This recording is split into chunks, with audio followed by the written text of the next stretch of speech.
السلام علیکم ناظرین، ایک چھوٹے سے وقفے کے بعد آپ کی خدمت میں حاضر ہیں رحم ٹی وی کے پروگرام کشکول معرفت کے ساتھ۔ ناظرین، باتوں کا سلسلہ وہیں سے شروع کرتے ہیں جہاں سے ہم نے مختصر وقفے کے لیے ہم نے چھوڑا تھا۔ تو حضرت جی، ہم بات کر رہے تھے رمضان کے حوالے سے، تو یہ فرمائیے گا جو ہمارا ایک سیگمنٹ بڑا دلچسپ ہے یہ شبہ کا ازالہ۔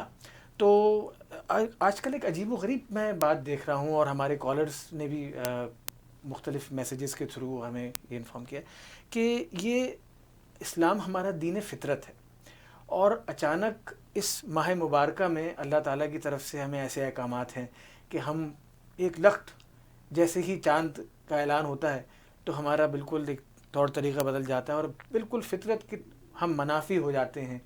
یعنی کھانا پینا اور ہر ہمارے جو روزمرہ کے جو معمولات ہیں ہم ان کو بالکل ترک کر دیتے ہیں۔ اور اس حوالے سے حضرت جی کیا اس میں حکمت کیا ہے؟ یقیناً آپ ہمارے سامعین اور ناظرین کے لیے بھی ایک اچھا آپ بتا سکیں گے کہ اس کے پیچھے اللہ تعالیٰ کی کیا حکمت ہے؟ شبہ تو بڑا اچھا ہے، اور لوگوں کا عام طور پہ یہ سوال پیش آتا ہے کہ کھانا پینا جب عین فطرت ہے تو پھر یہ درمیان میں کھانے پینے سے روکا کیوں ہے؟ میں یہ سمجھتا ہوں اصل میں بات یہ ہے کہ کھانے پینے سے روکنا وقتی طور پہ یہ بھی عین فطرت ہے، یہ بھی فطرت کا تقاضا ہے۔ سبحان اللہ۔ اس لیے کہ جو لوگ یہ شبہ کر رہے ہیں کہ یہ دین فطرت ہے تو کھانے سے کیوں روکا، تو کیا وہ 24 گھنٹے کھاتے رہتے ہیں؟ وہ صبح کا ناشتہ کر کے دوپہر تک وقفہ کرتے ہیں، لنچ کرنے کے بعد ڈنر تک وقفہ کرتے ہیں، تو درمیان میں نہ کھانے کا وقفہ تو وہ بھی کرتے ہیں، نہ پینے کا وقفہ تو وہ بھی کرتے ہیں، اور خواہشات پوری نہ کرنے کا وقفہ تو وہ بھی کرتے ہیں۔ وقفہ کرنا اصل میں فطرت کو پوری کرنے کی گویا کہ تمہید ہوتی ہے۔ سبحان اللہ۔ اس لیے درمیان میں اب یہ ہے کہ دین اسلام نے اس کو ایک بالکل معتد بھی تعین کر دیا کہ صبح سے لے کے شام تک کا وقفہ کر لو۔ انسان اب دنیاوی اپنے معاملات کی وجہ سے بھی صبح سے شام تک بس اوقات وقفہ کر لیتا ہے، کھاتا نہیں ہے، پیتا نہیں، خواہشات سے دور رہتا ہے۔ تو اس کا مطلب یہ کہ نہ کھانا نہ پینا بھی عین فطرت ہے، اس لیے کہ وہ کھانے پینے کی تمہید ہے۔ ورنہ کوئی انسان دنیا میں ایسا نہیں جو 24 گھنٹے کھاتا رہے یہ کہہ کے کہ چونکہ یہ عین فطرت ہے لہٰذا مجھے ہر وقت اپنی فطرت پوری کرنی ہے۔ بالکل صحیح۔ تو وقفہ کم زیادہ سبھی کرتے ہیں، تو کم زیادہ ہونے کا اگر اعتراض ہے تو پھر اعتراض ان پر بھی ہے، کیونکہ وہ بھی تو 2-4 گھنٹے کا وقفہ تو وہ بھی کرتے ہیں۔ یقیناً فطرت کا ہی تو اس کا مطلب یہ ہوا کہ یہ جو ہے یہ امر بھی عین فطرت ہے۔ کیوں؟ اس لیے کہ یہ بھی کھانے پینے کی کوئی تمہید ہے، اور یہ بھی اس بات کا اشارہ اس بات کی طرف کہ جس طریقے سے دنیا کے اندر ایسے لوگ بھی ہیں جو بیچارے کھا پی کے اپنے یہ تقاضے پورے نہیں کر سکتے، تو دین اسلام نے تو صبح سے شام تک کا ایک معتد 16, 17, 18, 20 گھنٹے کا ایک وقفہ دے کے یہ ثابت کر دیا کہ دنیا میں جو بھوکے ہیں ان کے بھوک میں ہم پورے شامل ہیں، جو پیاسے ہیں ان کی پیاس میں ہم پورے شامل ہیں۔ تم 2-4 گھنٹے کے لیے بھوکے رہتے ہوگے یا چند لمحے کی خاموشی ان کے لیے کر لیتے ہوگے؟ نہیں، ہم تو یہاں 15, 20 گھنٹے کے لیے ان کی خاطر بھوکے رہتے ہیں، سبحان اللہ۔ اور ہم عملی طور پہ جو ہے ان کے ساتھ ان کے دکھ کے اندر شریک ہو کر مظاہرہ کرتے ہیں اس بات کا کہ ہم کھائیں گے نہیں، پئیں گے نہیں، اور خواہشات سے دور رہیں گے۔ تو لہٰذا اس کو یہ کہنا کہ یہ فطرت کے خلاف ہے، یہ عین فطرت ہے، کیونکہ یہ فطرت کے مطابق ہر ایک جو ہے نا وہ اس کا جو ہے ناغہ کرتا ہے۔ کیونکہ حضرت جی آپ نے دیکھا ہوگا کہ جیسے دوسرے مذاہب میں وہ جوس پی رہے ہوتے ہیں، پانی پی رہے ہوتے ہیں، لیکن یہ ہے کہ اس طرح سے بالکل معمولات ترک نہیں کرتے۔ تو بہرحال یہ کچھ اس طرح کی باتیں بھی سننے کو آتی ہیں کہ جی صرف کھانا ہی کیوں یا مکمل طور پہ بند کیوں؟ تو اس حوالے سے جو ہے وہ یقیناً آپ بتا سکیں گے کہ جو دوسرے مذاہب کے حوالے سے چیزیں ہم سننے میں آتی ہیں۔ اصل میں بات وہی ہے کہ انہوں نے تو پھر اس حکم کو صحیح پورا نہ کیا نا، اور تو اس کو حکم کو پورا نہ کیا کہ جوس اگر پیتے رہے تو جو مقصد تھا وہ تو فوت ہو گیا۔ جی کمال تو یہی ہے کہ آپ ایک گھونٹ بھی جو ہے ایک قطرہ بھی حلق سے نیچے نہ اتاریں، کیونکہ بات وہی ہے کہ اگر دنیا کے بھوکوں اور ننگوں کے ساتھ آپ اگر ان کی جو ہے ان دکھ کے شرکت ظاہر کرنا چاہتے ہیں تو پھر اگر جوس پی رہے ہیں تو کیا خیال ہے وہ جوس پیتے ہیں؟ ان بیچاروں کو جوس کیا پانی کا گھونٹ جو ہے میسر نہیں ہے۔ بے شک۔ اس پر مجھے واقعہ یاد آ گیا بائی یزید بستامی رحمۃ اللہ علیہ کا، بغداد کے بڑے بزرگ گزرے ہیں کہ بغداد میں سردی کا جب موسم آیا تو انہوں نے اپنے کپڑے وپڑے اتار کے لنگوٹا باندھ کے کمرے کے کونے میں بیٹھ گئے۔ تو لوگوں نے کہا حضرت یہ سردی آ گئی، جال برد والجبات، سردی آتی ہے تو جبے اڑتے ہیں اور آپ یہ لنگوٹا باندھ کے بیٹھ گئے۔ کہا مجھے پتہ ہے کہ سردی آتی ہے تو جبے پہنتے ہیں، میں اس لیے لنگوٹا باندھ کے بیٹھا ہوں کہ بغداد کے اندر ایسے بھی لوگ آج موجود ہیں کہ جن کے پاس سوائے لنگوٹے کے کچھ نہیں ہے، اور میں یہ اپنی حالت جانتا ہوں کہ میں سب کو کے تن پہ کپڑا نہیں پہنا سکتا. میں البتہ اتنا ضرور کر سکتا ہوں کہ آج کی رات انہی کی طرح ننگے بیٹھ کے ٹھٹر کے ان کے ساتھ رات گزاروں تاکہ ان کے غم میں شرکت ہو جائے. تو حقیقت یہ ہے کہ ہم جو پورے ٹوٹلی بھوکے رہ کے پیاسے رہ کے صبح سے شام تک، یہ اصل میں وہ ان بھوکوں اور پیاسوں کا ساتھ دیتے ہیں کہ جن کو ایک پانی کا قطرہ بھی میسر نہیں ہے کائنات کے اندر. ایتھوپیا کے جنگلوں کے اندر پیاسے اور بھوکے اور قید کے اندر مارے جا رہے ہیں. تو اسلام کا یہ تو ایک ایسا عملی مظاہرہ ہے آپس میں محبت و الفت اور امن کا جس کی نظیر کائنات میں نہیں ہے. بے شک حضرت. تو اس لیے ہم یہ کرتے ہیں. اور پھر دوسری بات یہ ہے کہ یہ فطرت کے خلاف بھی کہا کہ صبح سے لے کے شام تک کیا آپ کو وقفہ بڑھایا، وقفہ ہی بڑھا ہے، منع تو نہیں کیا. آپ سحری کے اندر بھی کھا کے وقفہ کرتے ہیں، پھر افطاری کے اندر دبا کے کھاتے ہیں. وہ تو ہمارے ایک بزرگ فرمایا کرتے ہیں کہ اتنا کھاتے ہیں سحری میں تو کہ جناب افطاری میں اتنا کھاتے ہیں کہ مغرب کی نماز کے جب جاتے ہیں تو اللہ اکبر کر کے کہتے ہیں اللہ بڑا ہے، آواز آتی تو اندر سے آواز آتی دہی بڑا ہے. تو اتنے نال اپنی یہاں تک بھر کے جاتے ہیں. تو بات بھی تو اللہ نے منع نہیں کیا، تو اس لیے کھا سکتے ہیں. تو اس لیے یہ فطرت کے قطعاً خلاف نہیں ہے. اور یہی وہ کمال ہے کہ ایک قطرہ بھی حلق سے نیچے نہ جائے، تب پتہ چلتا ہے کہ واقعی بھوکوں کی بھوک کے اندر پورا شریک ہے. سبحان اللہ. تو حضرت جی ایک ہمارے ساتھ ایک کالر ہیں، دیکھتے ہیں کون اس وقت خوش نصیب کالر ہمارے ساتھ لائن پہ ہیں. جی السلام علیکم. میں سعدیہ بات کر رہی ہوں دہلی سے. جی وعلیکم السلام. تو جی پہلے تو آپ کو بہت بہت مبارک ہو رحم ٹی وی چینل پر، اور یہ آپ کی بہت بڑی کامیابی، اللہ تعالیٰ اس کو قبول کریں. اور دوسرے یہ جو حضرت جی میرا سوال ہے، یہ جو آپ کا فتویٰ ہے چاند کے بارے میں، تو بہت سے لوگ الحمدللہ اس کو فالو کر رہے ہیں ماشاءاللہ سے، اور اس کی مقبولیت جو ہے وہ بڑھتی جا رہی ہے. لیکن چند ایک مساجد ایسی ہیں کہ جو ابھی بھی وہ جو کیلکولیشن کا جو طریقہ ہے اس کو فالو کر رہی ہیں. تو اس کے بارے میں مجھے سوال یہ تھا کہ ان کو ہم کس طرح سے یہ بات سمجھا سکتے ہیں کہ یہ شرعی طریقہ نہیں ہے، اور جو ہے رویت حلال جو ہے وہ ایک جائز طریقہ اور صحیح طریقہ جو ہے وہی ہوتا ہے سنت طریقہ. تو اس کے بارے میں آپ تھوڑا سا ایکسپلین کر دیں. جی حضرت. ہاں بہت اچھا سوال کیا ہے. اصل میں بہت سیدھا سا، اس کے لیے کوئی بڑی لمبی چوڑی جو سائنس نہیں ہے. آپ ان سے سیدھا سا سوال کریں کہ سرکار دو عالم صلی اللہ علیہ وسلم کے زمانے کے اندر ماہر فلکیات لوگ موجود تھے، کیلکولیشن کے حسابات کے ماہر موجود تھے، کیونکہ فلکیات کا جو فن ہے اس کا سائنس سے کوئی تعلق نہیں ہے. بعض لوگ یہ سمجھتے ہیں کہ یہ سائنسدانوں کا مسئلہ ہے، سائنس سے اس کا، تو سائنس تو اسلام کے بعد دنیا میں آئی ہے. اور فلکیات کا یہ جو فن ہے یہ تو افلاطون حضرت موسیٰ علیہ السلام کے زمانے سے ترقی یافتہ ہے.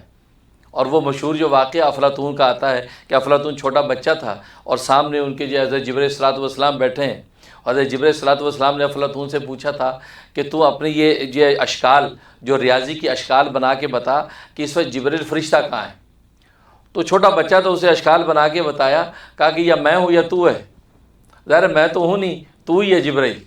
یعنی اس قدر ترقی یافتہ ہو گیا تھا کہ علم نجوم کے اشکال کے ذریعے سے اس وقت افلاطون نے جبرائیل کا پتہ نکال دیا تھا کہ سامنے بیٹھا ہے.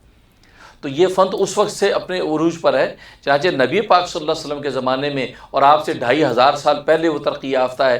نبی کے زمانے میں اور ترقی یافتہ ہو گیا تھا اور ریفائن ہو گیا تھا. لیکن نبی پاک صلی اللہ علیہ وسلم نے چاند نظر نہ آنے کی صورت میں کبھی نہیں کہا کہ مدینہ کے یہودیوں سے جا کے پوچھو، حالانکہ مدینہ کے اندر یہود موجود تھے اور نبی پاک صلی اللہ علیہ وسلم کی ان کے ساتھ جو مقاربت تھی، کیونکہ وہ تو بعد میں جب انہوں نے معاہدہ توڑا تو ان کو وہاں سے نکالا، ورنہ پہلے یہود کے ساتھ رہتے تھے، مشرک معاشرے میں تھے. لیکن نبی پاک صلی اللہ علیہ وسلم نے، خلفاء راشدین نے، عشرہ مبشرہ نے، کسی صحابی نے کبھی ایسا نہیں کہ چاند نظر نہیں آیا. اور نبی پاک نے فرمایا کہ جاؤ یہ ماہر فلکیات جو لوگ ہیں ان سے ذرا حسابات کراؤ، پتہ کرو کہ چاند ہے کہ نہیں. اس کا مطلب یہ ہے کہ اس کی کوئی گنجائش ہی نہیں ہے کہ ہم علم ریاضی کے ذریعے سے چاند کو ثابت کریں. بلکہ دلچسپ بات یہ ہے کہ نبی پاک صلی اللہ علیہ وسلم کی جو بخاری کی حدیث ہے اس میں آپ فرمایا کہ سوموا لرؤیتہ، کہ روزے رکھو، رمضان کے روزے رکھو چاند دیکھ کر. وافطروا لرؤیتہ، چاند دیکھ کر عید مناؤ. منسکوا لہا، چاند دیکھ کر قربانیاں کرو.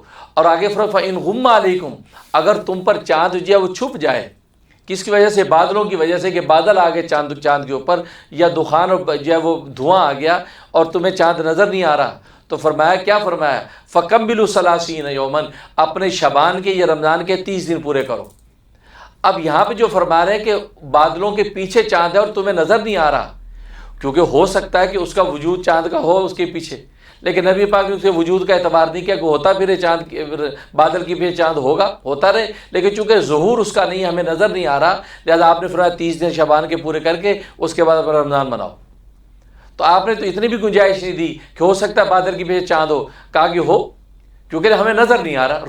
رویت اتنا ضروری ہے کہ نبی پاک صلی اللہ علیہ وسلم نے اس چاند کو کنسیڈر ہی نہیں کیا کہ جو بادل کے پیچھے چھپا ہوا ہے۔ اور آپ حسابات کے ذریعے سے جو چاند ڈھونڈتے ہیں وہ کیا ڈھونڈتے ہیں؟ آپ خود جانتے کہ چاند کے وجود کو ڈھونڈتے ہیں، اس کی رویت کو نہیں ڈھونڈتے، کیونکہ کیلکولیشن کے ذریعے سے مون کی برتھ پتہ چلتی ہے کہ چاند پیدا اتنے بجے ہوگا، مطلب 8 بجے پیدا ہوگا مثلا، لیکن اس کا مطلب کے اوپر ظہور ویزیبلٹی وہ کتنے بجے ہوگی، یہ سائنس الٹی بھی لٹک جائے، یہ انشاءاللہ قیامت تک نہیں بتا سکتی، ابھی تک نہیں بتا سکتی۔ میں تو چیلنج کیا ہے کہ کوئی بھی سائنٹسٹ، کوئی بھی جب وہ ماہر جو ہے فلکیات کا بتا دے مجھے کہ چاند پیدا ہونے کے بعد وہ مطلع کے اوپر ظاہر ویزیبل جو ہوگا وہ کتنے گھنٹے میں ہوگا، کیونکہ آپ کو پتہ ہے کہ وہ چاند جو ہے کبھی کسی مہینے 3 گھنٹے میں ویزیبل ہو جاتا ہے، کسی میں 10 گھنٹے میں، کبھی 25 گھنٹے تک گئی ہے لمٹ، کبھی 12 گھنٹے میں، کبھی 13 گھنٹے میں۔ اس میں یہ لوگ کیا کہتے ہیں کہ جی ایک ایوریج ٹائم نکال لیتے ہیں کہ نہ 25 نہ 2 بلکہ ہم کہتے ہیں 12 گھنٹے، کہ 12 گھنٹے کے بعد جو چاند جو کی ویزیبلٹی ہو جائے گی، لہٰذا اسی حساب سے ہم دن کا تعین کر کے اعلان کر دیں۔ بھئی کیوں آپ قطعی اور یقینی بات کیوں نہیں کر پا رہے ہیں؟ اس کا مطلب ہے کہ اس کی مون کی برتھ آپ صرف بتا سکتے ہیں، لیکن مون کا ظہور مطلب پر اس کی ویزیبلٹی کتنے بجے ہوگی یہ سائنس آج بھی نہیں بتا سکتی۔ اور میں تو یہ چیلنج کیا جس دن یہ بتا دے گی کہ اتنے بجے ہوگی ہم اسی دن فالو کر لیں گے۔ اور نبی پاک صلی اللہ علیہ وسلم جو حدیث میں بات کی رویت کی، جب تک تمہیں نظر نہ آئے اس وقت تک تم نے رمضان شروع نہیں کرنا، جب تک تم نظر نہ آئے اس وقت تک تم نے عید نہیں منانی۔ اس میں نبی نے اس بات کا اشارہ کر دیا کہ قیامت تک یہ بات تمہیں پتہ لگ ہی نہیں سکتی، کیونکہ اگر کوئی گنجائش ہوتی تو نبی پاک صلی اللہ علیہ وسلم ضرور کوئی ایسی بات کرتے، اشارہ کرتے، لیکن نبی نے فرمایا جب تک تم دیکھ نہ لو اس وقت تک تم جو رمضان کے روزے نہ رکھو۔ معلوم ہے کہ نبی جانتا ہے کہ اس کی ویزیبلٹی ہر مہینے مختلف ٹائمنگ میں ہوگی، اور آپ جانتے ہیں کہ چاند ہر مہینے اپنا مدار بدلتا ہے، محاق بدلتا ہے، کبھی ان ملکوں میں ظاہر ہو رہا ہے، کبھی ان ملکوں میں ظاہر ہو رہا ہے۔ یہ سورج کی طرح اس کی چالیں متعین نہیں ہیں، اس لیے آج کی سائنٹسٹ جو حسابات پر ان سے آپ پوچھ لیں کہ یہ ویزیبلٹی جو ہے کتنے گھنٹے کے بعد ہوگی، آپ حتمی گھنٹہ جو ہے ڈیفینیٹ بتا دیجئے، آج ہم فالو کر لیں گے۔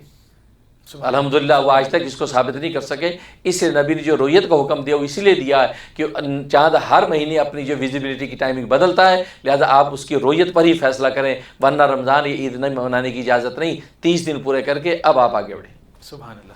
تو حضرت جی ایک کال ہم اور لے لیتے ہیں، کیونکہ ہمارے ساتھ اس وقت ماشاءاللہ بہت سارے کالرز ہیں اور اتنے عرصے کے بعد ان کو موقع ملا ہے، تو اب ہم نے نئے خوش نصیب کالر کو لائن پہ لیا ہے۔ جی کال شروع کیجیے۔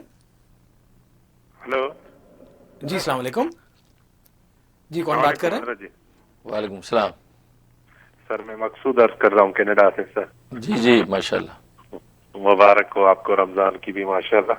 جی خیر مبارک۔ حضرت زکوٰۃ کے لیے بس ایک سوال تھا کہ زکوٰۃ میں ہم غریبوں کو پیسے ہی دے سکتے ہیں یا ان کو کپڑے وغیرہ بھی دلا سکتے ہیں؟ اور دوسرا میرا سوال یہ ہے کہ اگر ہم لیٹ سے میرے اوپر 4,000 یا 5,000 زکوٰۃ ہوتی ہے اور میں لمسم میں $6,000-7,000 بھیج دیتا ہوں، جس میں میں چاہتا ہوں کہ بھلے خیرات بھی ہو صدقہ بھی ہو، تو اس کی ضروری ہے کہ میں پوری کیلکولیشن رکھوں کہ یہ زکوٰۃ ہے یا اللہ میاں ہماری جانتا ہے ہم اس سے زیادہ دے رہے ہیں تو باقی اس میں چلا جائے گا، تو ہمیں اس لیے تھوڑی گائیڈنس دے دیں۔ ماشاءاللہ اچھا سوال کیا۔ سب سے پہلے آپ کی محبت کا شکریہ۔